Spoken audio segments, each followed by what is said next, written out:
Ligne droite. Le grand réveil. Pour ce grand réveil, chers auditeurs, nous recevons Jules Laurence, le rédacteur en chef de Frontières. Bonjour, merci d'être avec nous ce matin. Bonjour Liselotte. Alors votre dernier dossier s'interroge sur la responsabilité de la submersion migratoire en France. Qui sont les coupables ? Eh bien, en enquêtant, vous avez découvert qu'il s'agissait en réalité de tout un écosystème. On ne peut pas pointer un seul domaine, un seul secteur. En réalité, ils sont multiples. Est-ce que vous pourriez commencer par nous expliquer ça et puis ces connexions, Jules Laurence ? Oui, vous savez, Liselotte, on parle souvent de notre impuissance lorsqu'on évoque la question des OQTF. On dit souvent qu'on a tout un système qui nous empêche d'appliquer ces OQTF, mais c'est toujours opaque. On manque beaucoup de transparence sur ce sujet. Et justement, on a cherché dans ce magazine d'enquête un peu à ouvrir le capot, à aller voir justement les différents acteurs qui, au cas par cas, bloquent la situation. Et c'est pour ça qu'on s'est attaché à aller à la fois dans les tribunaux, à aller voir les avocats, à aller voir les journalistes, ceux qui enlèvent, ceux qui cachent, ceux qui occultent les faits, et également aller voir du côté des ONG qui sont évidemment tout un lobbying, donc c'est-à-dire cet état profond, ce ventre mou de l'immigration qu'on camoufle souvent comme un système qui nous empêche d'appliquer les normes et les lois, et qui effectivement et alors, ça fait longtemps qu'en fait on n'a pas mis de transparence sur ce sujet et qu'on n'a pas révélé qui sont nommément les coupables. Donc nous, on est allé dans les tribunaux administratifs, on a fait un travail d'enquête, par exemple, on a épluché 5161 décisions dans ces tribunaux, dans laquelle pendant 2 mois, entre octobre et novembre, et dans lesquelles on est allé ressortir les affaires, on est allé faire de l'étude de data, de données, pour avoir des chiffres sur ces questions-là. Et par exemple, on a pu faire de la statistique sur quels recours en fait sont majoritairement utilisés par les avocats. Donc ces avocats-là, ils utilisent majoritairement l'article 8 de la CEDH qui permet en fait à un clandestin ou une personne étrangère de se maintenir sur le territoire français au nom du droit européen. Et donc on a pu faire toute une sorte de statistiques et se rendre compte qu'en France, il y a des tribunaux qui sont plus laxistes que d'autres. C'est-à-dire qu'il y a des tribunaux comme celui de Nice, comme celui de Paris, dans ce tribunal administratif, dans lesquels des avocats peuvent plus facilement aller faire gagner un dossier. Par exemple, Paris, on a 49% de chances d'aller faire gagner le taux de victoire des clandestins, c'est 49% de chance. On a Nice, on est autour de 47%. On a Chalon-sur-Saône, c'est 55%, alors qu'on a d'autres tribunaux qui, eux, sont moins laxistes. Et ça, il faut le comprendre à l'aune du fait que les juges administratifs, ils ont une liberté d'interprétation du droit. Ça, c'est vraiment très important. Les juges, ils statuent, ils jugent, mais ils ont de compte à rendre à personne. Donc, c'est une formidable machine à enrayer les procédures du ministère de l'Intérieur sans avoir de compte à rendre. Et derrière ça, on a toute une série d'avocats et d'associations qui connaissent formidablement bien notre droit et qui vont rentrer dans une logique de lobbying. Alors effectivement, cette carte donc, que vous publiez avec le taux de victoire des clandestins par tribunaux est à retrouver dans votre dernier numéro et c'est assez révélateur. On voit effectivement cette différence d'un tribunal à l'autre. Vous le dites, les juges n'ont de compte à rendre à personne. Ce dossier, est-ce que c'est pas justement pour renverser cette règle et leur dire maintenant on pointe du doigt la façon dont vous travaillez et il y a effectivement certaines choses qui doivent être assumées et expliquées. Dans cette enquête, on sait vraiment, on a pu faire des statistiques sur le pourcentage de chances sur la France au total. Donc, un dossier, il a plus d'une chance sur 3 de gagner quand on est dans les tribunaux administratifs. Donc déjà, c'est un pourcentage assez élevé, c'est plus de 35% de chance. On est allé relever des cas précis, justement, de montrer à quel point ça dysfonctionne. On a par exemple un cas qui est absolument incroyable, qui est emblématique de ce qui dysfonctionne en France. C'était une affaire qui date de 2009 dans laquelle des pirates somaliens avaient fait une prise d'otage sur une famille bretonne d'un voilier. Finalement, les commandos français étaient intervenus et le père de famille était mort dans l'affaire. Les pirates somaliens ont été emprisonnés en France. Par la suite, ils ont pris donc 6 ans et 8 ans. Ils sont sortis. Il y en a un qui a pris 5 OQTF. Et là, je l'ai retrouvé dans un de mes dossiers. C'était une affaire très médiatisée, mais moi, je l'ai retrouvé dans un de mes dossiers. Et il a encore réussi à faire lever son IRTF, qui est une interdiction de retour sur le territoire français. Et là, il faut comprendre que aujourd'hui, il y a quelque chose qui a changé fondamentalement depuis quelques mois. C'est que les clandestins, aujourd'hui, ils ont accès à l'aide juridictionnelle. Et cette aide juridictionnelle qui a été donnée par le Conseil d'État aux étrangers, aujourd'hui, ça permet à des avocats, avec l'argent des Français, de défendre les clandestins et d'utiliser tous les recours possibles pour les maintenir sur le territoire français. Donc par exemple, ils vont utiliser, puisqu'ils savent que l'article 8 de la CEDH empêche de séparer les familles, ils vont conseiller avec les associations aux clandestins de se marier, ils vont leur conseiller de se paxer, ils vont leur conseiller de faire rapidement une famille, afin que lorsqu'ils seront devant le juge administratif, le juge dise non, je ne peux pas séparer cette famille au nom de l'interprétation de l'article 8 de la CEDH. On a par exemple, je suis tombé sur un dossier d'un Algérien qui arrive en France en 2014, il se marie à une Française, en 2016 il divorce, dès lors le préfet lui met une OQTF, dit tu n'as plus donc ta famille, donc là tu vas être renvoyé chez toi. Le clandestin réussit à se maintenir sur le territoire français, fait bon nombre de recours, il essaie de se régulariser au nom de la santé en disant je suis très malade, il essaie de se régulariser au nom des accords franco-algériens, ça ne marche jamais. Mais en 2021, alors qu'il n'a toujours pas été renvoyé, il se remarie à une Française et là le préfet essaie quand même de lui refuser son titre de séjour, mais derrière le tribunal administratif vient et dit non, il est marié aujourd'hui, donc on ne peut plus le renvoyer chez lui. Et ça, il faut comprendre que c'est l'article 8, on l'a vu dans plus la moitié des dossiers. Et ça rend notre État à être complètement incapacitant sur le renvoi des étrangers. Et les associations ont vraiment compris cette donne et elles font en permanence du conseil sur ces étrangers. Par exemple, vraiment très très précis sur vous, dans votre cas, précisément, si vous voulez vous maintenir, allez faire cela. Et ça va même plus loin parce qu'on parle beaucoup, on a été choqué par l'actualité sur les cas de, par exemple, de Lola, de Philippines, avec des cas même, par exemple pour Philippines, un cas de viol d'un clandestin qui était déjà récidiviste. Et on a également, moi j'ai eu beaucoup d'affaires de viol, par exemple, pendant les 40 jours dans lesquels j'ai vraiment étudié chaque jour les tribunaux. Je suis tombé quasiment tous les jours sur un clandestin avec des faits de viol. Et je suis tombé sur des affaires où j'avais des personnes condamnées pour viol. Par exemple, il y en a un qui est étranger condamné pour viol en 2018.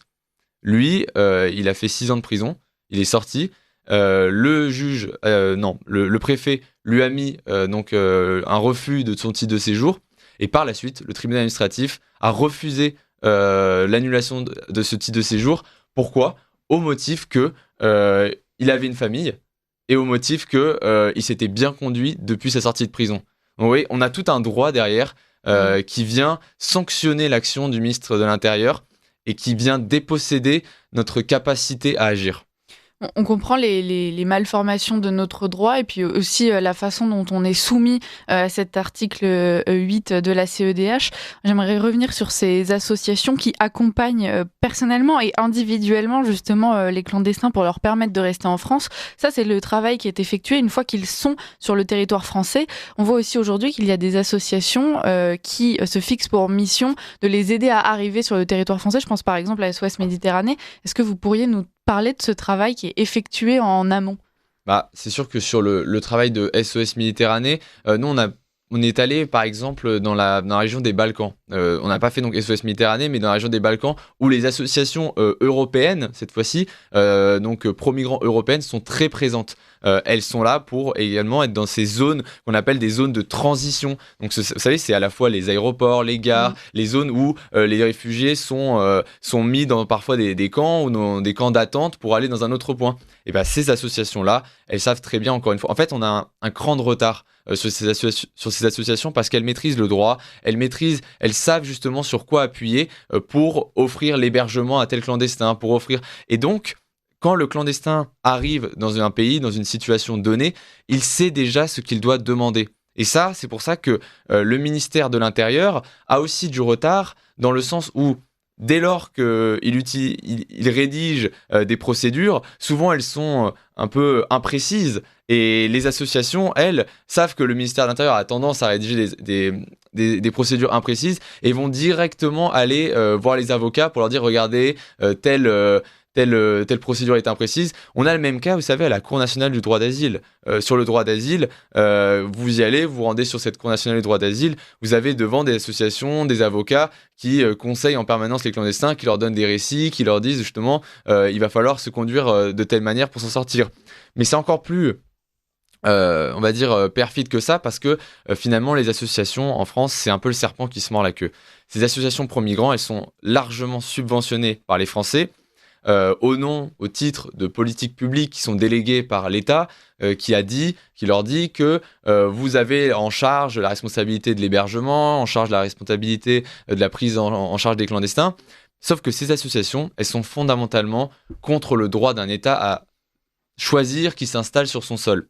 Et ça, c'est là que c'est le serpent qui se mord la queue, parce que ces associations, elles vont en permanence faire un lobbying, tenter de faire condamner l'État, alors qu'elles utilisent déjà l'argent des Français. Donc ça, c'est tout un paradoxe, et d'autant que ces associations, elles connaissent aussi, c'est des choses qui sont assez méconnues des Français, mais il y a beaucoup de dispositifs, en fait, pour aujourd'hui héberger les migrants. Il y a ce qu'on appelle le droit à l'hébergement opposable.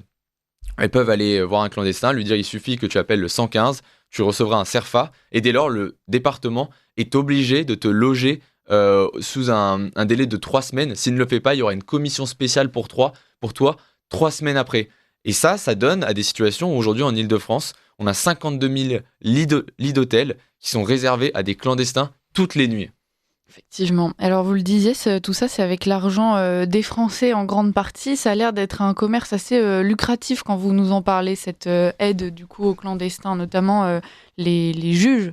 Alors, c'est pour les avocats, c'est surtout les avocats. Mm. Les avocats, ce qui est important de comprendre, donc oui, en mai dernier, le Conseil constitutionnel a donné l'aide juridictionnelle pour la défense des clandestins. Donc ça permet aux avocats directement être payés. Donc déjà, ils sont sûrs d'être payés. Parce que quand ils travaillaient avec les clandestins avant, ils n'étaient pas sûrs. Là, ils sont sûrs d'être payés, ils ont un taux fixe. Et ils peuvent... ce qui est important de comprendre, c'est que sur un dossier, c'est pas juste un titre de séjour. Quand on a un dossier d'un clandestin, on a à la fois le titre de séjour à contester, on a l'OQTF, on a le délai d'application de l'OQTF, on a le pays de renvoi, et on a aussi l'IRTF, qui est l'interdiction de retour sur le territoire français. Et donc en fait, ça fait une myriade, ça fait 5 procédures de recours sur lesquelles ils peuvent toucher à peu près 2250 euros sur un dossier. Mais s'ils vont en appel, c'est le double. C'est le double s'ils vont en appel. Donc on arrive à des dossiers à plus de 5000 euros quand ils ont réussi à aller en appel surtout. Donc imaginez, nous on a trouvé des cabinets d'avocats qui ont pu, par exemple sur la période de octobre et novembre, les meilleurs ont fait par exemple 135 dossiers, en soit 3 dossiers par jour, mais en fait vous faites le calcul, on arrive tout de suite à des millions d'euros. Ouais. Donc c'est vraiment très lucratif. Mais il y a 2 dimensions à ces avocats. Il y a la dimension de ceux qui y voient un business, c'est-à-dire il y a beaucoup de cabinets jeunes, d'avocats jeunes qui se disent en fait je vais me faire de l'argent facilement, sans être militant, sans être idéologisé, mais je vais me faire de l'argent facilement, c'est facile, je suis sûr d'être payé. Et en plus de ça, la majorité du temps, ils le délèguent à des collaborateurs. Aujourd'hui, les avocats, ils ont des applications. Il y en a une qui s'appelle Réplique, par exemple. Ça permet de faire du copier-coller de jurisprudence. Ça permet de faire ressortir des éléments directement importants d'un dossier. Et donc, puisque les solutions sont toujours les mêmes avec l'article 8 et d'autres, en fait, on peut faire du copier-coller et faire ça à la chaîne. Donc, il y a ces avocats qui font ça pour l'argent. Mais on a d'autres avocats qui sont intimement liés aux associations pro-migrants. On a par exemple Maître Sang, qui, lui, est un avocat qui est en lien avec Utopia 56 à Paris. Lui, il a fait 93 recours pour les migrants entre octobre et novembre. Et lui, par exemple, il fait des procédures pour Utopia 56 pour que les clandestins puissent avoir de l'aide au logement et autres. Et il va devant le Conseil d'État parce que dans la justice administrative, parce qu'il y a des disparités entre les tribunaux administratifs, c'est le Conseil d'État au final qui vient égaliser toutes les décisions. Mais en attendant, on le voit, vous savez, avec cette affaire Doualem, l'Algérien aujourd'hui qu'on n'arrive pas à renvoyer. Et ben, vous avez vu, le ministre de l'Intérieur, M. Retailleau, il a pris cette décision de faire cette mesure d'expulsion en urgence. Derrière, c'est le tribunal administratif qui a décidé, sans avoir de compte à rendre à personne, qu'il devait rester en France. Et tout ça, c'est donc avec l'argent des Français. Quand vous le dites, c'est l'État qui va payer ces fameux avocats. On imagine que cet argent-là, il vient des impôts des Français. Tout ça, c'est des subventions, c'est l'argent des Français. Donc ça, si vous faites le calcul, finalement, on rémunère beaucoup de choses parce qu'on a à la fois les avocats qui sont payés par l'aide juridictionnelle, on a les associations qui sont payées également, qui sont subventionnées, mais derrière, il y a beaucoup de choses. Il y a les mécanismes qui sont mis en place. Dès lors que c'est de l'aide au logement, de l'aide à l'hébergement, tout ça, c'est aussi payé par l'argent des Français, ces mécanismes. Ce sont des politiques départementales. Alors oui, c'est sûr que comme ça, c'est pas sexy, on n'a pas envie de mettre le nez dedans. Pourtant, c'est hyper important. On a dedans des fonctionnaires qui ont des lignes budgétaires avec l'argent des collectivités locales et qui donnent de l'argent à des hôtels pour tiens, toi tu vas aller loger ce migrant et autres. Mais on a aussi par exemple des mécanismes qui sont inconnus. On parle beaucoup de l'AME, l'aide médicale d'urgence. On voudrait le transformer en AMU et autres, mais derrière il y a quelque chose que les gens ne connaissent pas, c'est un mécanisme qui s'appelle le DSUV. C'est-à-dire que lorsqu'un clandestin n'est pas éligible à l'AME, que ça fait 3 mois qu'il est sur le territoire français, eh bien ce clandestin, il aura accès au DSUV, qui est un mécanisme de remboursement des hôpitaux, dès lors qu'en fait, ils ne peuvent pas se faire rembourser selon le contrat avec l'AME. Alors, merci déjà de mettre tout ça en lumière et puis ce que ça dénote finalement, c'est toute cette idéologie, vous appelez ça l'idéologie pro-migrant, dont est baignée l'administration française littéralement. Tout à fait. Alors en fait, ce qui est important, c'est qu'on a tendance à voir les associations et la préfecture simplement à l'aune d'un rapport de force, mais c'est pas que ça. C'est-à-dire qu'au sein même des départements et autres, on a des fonctionnaires qui sont formés à une idéologie, une sémantique qui vont dans le sens des migrants, par exemple. Dans les politiques de santé, il y a un institut qui s'appelle l'IESHP et qui, lui, c'est un institut en fait, de formation pour les fonctionnaires qui vont faire des politiques publiques de santé. À l'intérieur de cette école, pardon, je dis institut, c'est une école, ils vont à être formés à ne pas dire le mot migrant, mais le mot exilé. Toute la sémantique est en permanence changée. Ils vont se baser sur les chiffres de la CIMAD. C'est les chiffres de la CIMAD qui font office de loi. Ils vont recevoir des cours on a pu récupérer chez Frontières, qui sont des cours qu'on pourrait presque qualifié de propagande. C'est-à-dire qu'on a des cours où on loue le vivre ensemble, où les personnes clandestines, évidemment, tout le monde s'intègre très très bien, tout se passe bien, il n'y a pas les sujets de violence, de complications dans l'intégration ne sont jamais abordés. On a également des critiques même qui sont élaborées, c'est-à-dire que dans les cours qu'ont reçu les fonctionnaires là, il y a 1 ou 2 ans, que j'ai pu récupérer, il y a des critiques par rapport aux réfugiés ukrainiens qui sont privilégiés. Attention, ne privilégiez pas les réfugiés ukrainiens par rapport aux réfugiés venus d'Afrique, venus du Moyen-Orient. Et donc tout ça, c'est un bain idéologique. Et même les auteurs qui sont cités, c'est le professeur Didier Fassin et autres, qui sont des auteurs d'extrême gauche. Et donc c'est tout un bain idéologique aussi dans lequel vont baigner nos fonctionnaires. Et tout ça, sans encore une fois avoir de compte à rendre, parce que sur ces politiques départementales, personne ne vérifie, personne ne regarde, et de toute façon, ils sont libres d'utiliser leur budget. Donc ça, c'est aussi des pistes de réflexion qui peuvent être intéressantes sur comment avoir un contrôle de notre argent public. C'est-à-dire, à un moment aussi, aller regarder dans les politiques départementales et regarder ce qui sont fait de ces lignes budgétaires. Vous êtes penché sur les chiffres, Jules Laurence, et récemment, il y a polémique autour du terme de submersion migratoire. On parle d'un sentiment de submersion migratoire, François Bayrou. Vous, avec les chiffres en main, qu'est-ce que vous en pensez ? Vous avez 1 minute. En fait, déjà, sur les tribunaux administratifs, il n'y a pas vraiment de sujet, il n'y a pas vraiment de débat sur ça, parce que le droit des étrangers représente aujourd'hui plus de 43% du droit administratif. À la base, ça devait être un contentieux qui devait en représenter 1 ou 2%. Ça devait être vraiment minime. Aujourd'hui, les magistrats sont débordés par ce contentieux. Et avec l'aide juridictionnelle donnée, c'est tout maintenant les migrants qui peuvent venir faire des recours sur ce contentieux-là. Donc en fait, c'est un contentieux qui explose, qui est en pleine inflation. Et sur ça, il n'y a pas de sentiment. C'est une réalité que vivent les magistrats. Merci pour cette clarification, Jules Laurence. Alors donc, je le rappelle, c'est le dernier magazine de Frontières qui paraît aujourd'hui. Hier, bon bah voilà. Chers auditeurs, vous pouvez le retrouver en kiosque, j'imagine que ça... En commande voilà. aussi. Ouais, je vous laisse livrer les quelques informations. Voilà, on peut le retrouver en kiosque, en commande sur notre site internet. C'est vraiment la meilleure façon de soutenir un média qui fait de l'enquête. Bon, voilà. Et puis ONG, avocats, juges, journalistes, passeurs, vous découvrirez tous les coupables donc, de la submersion migratoire. Une enquête menée par Jules Laurence. Merci beaucoup d'avoir été avec nous ce matin. Vous êtes rédacteur en chef de Frontières. Bon courage pour la suite et merci donc pour ce travail précis, chiffré, sourcé. C'est toujours bon de le rappeler.